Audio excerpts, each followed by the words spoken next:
弟兄姊妹平安，今天是2021年的11月27号。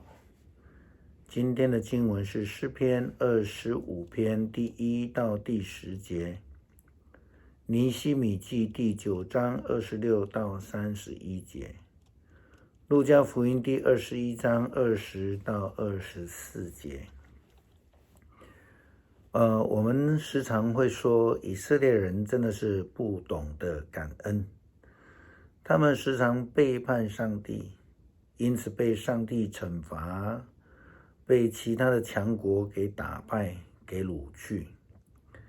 但是这个情形并不是只有以前的以色列人这样子，在历史以来教会的发展过程的当中，甚至到现在的教会却仍然在发生。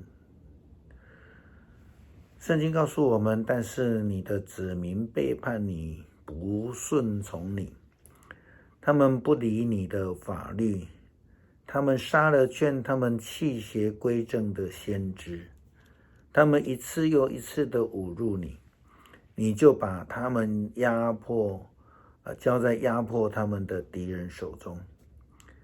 他们遭难的时候向你呼求，你从天上垂听他们，你大有怜悯，给他们领袖，救他们脱离敌人的手。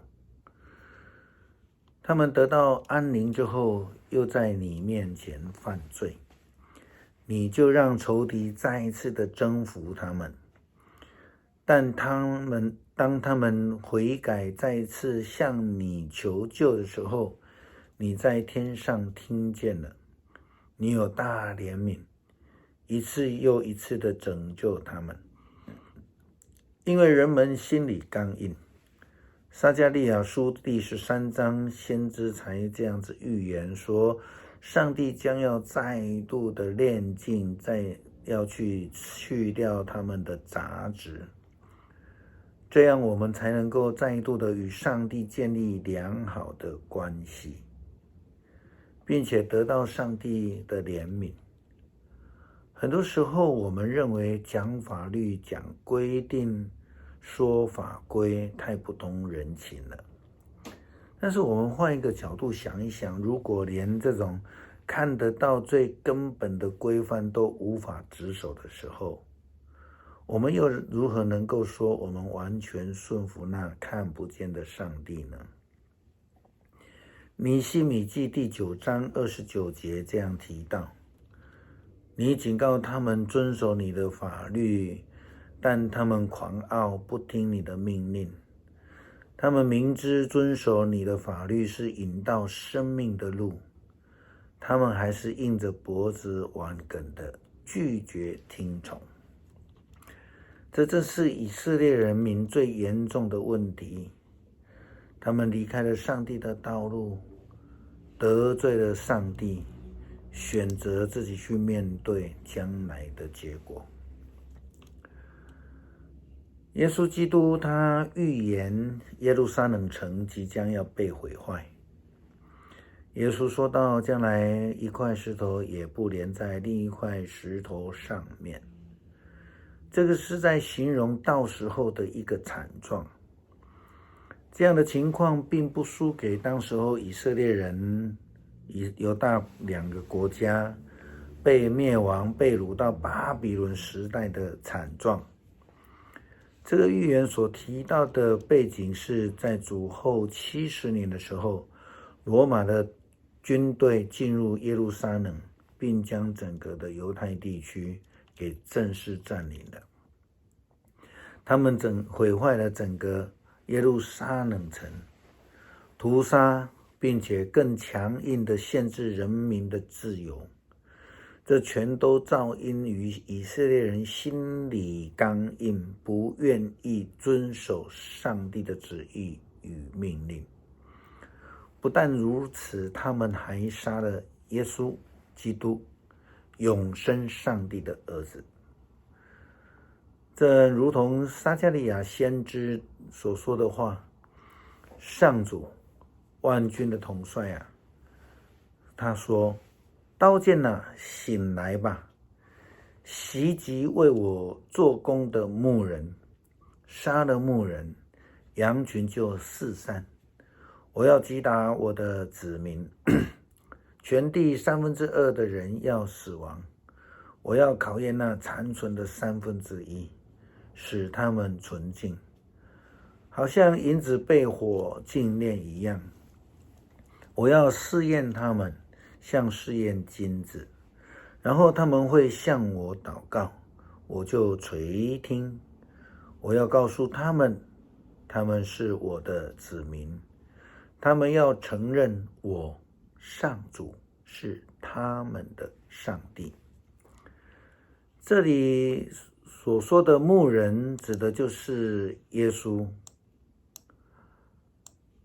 那羊群指的是耶稣时代的以色列人。这里看到的是耶稣基督受到钉在十字架之前500多年前先知的预言。刀剑呢，指的就是罗马帝国的军队。这个景象呢，就是今天路加福音21章20节到24节耶稣基督的预言。情况极为惨烈，城被毁，人被杀，但并不是没有盼望。在黑暗境遇当中的人，他的盼望是什么？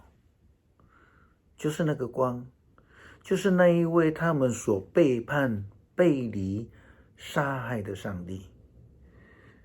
尼希米记第9章30到31节，尼希米先知这样提到：你年年忍耐地警告他们，你借着你的灵感动先知向他们说话，你的子民却聋了耳朵。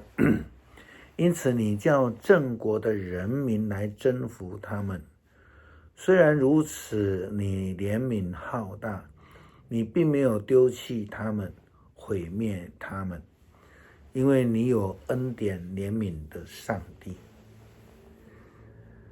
上帝在我们需要的时候，在我们愿意寻求他的时候，他就会如同浪子的父亲一样，再度的赐下怜悯与恩典给我们，然后救我们脱离凶恶。我们再一次来读诗篇25篇第1到第10节。大卫的诗篇他说：求主带领保护，上主啊，我向你祷告的，我的上帝啊，我只信靠你。求你使我不致失败蒙羞，不让仇敌向我夸胜。信靠你的人不至于失败，失败的是那些无故背叛你的人。上主啊，求你将你的道路指示我，把你的途径教导我。求你引导我走在你的真道上，因为你是拯救我的上帝。我日夜仰望你，上主啊，求你记得你的仁慈，记得远古以来你所显示那不变的爱。求你饶恕我幼年所犯的罪过。上主啊，求你因你的恩惠和不变的爱顾念我。上主至善公义，他只是罪人该走的路。他引导谦卑的人走正路，把自己的旨意教导他们。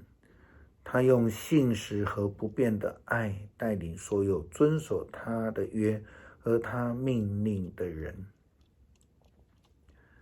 恳求上帝赐给我们一个单纯寻求上帝的心，就如同浪子一样，能够彻底的悔改，再次的被上帝接纳，领受他的救恩。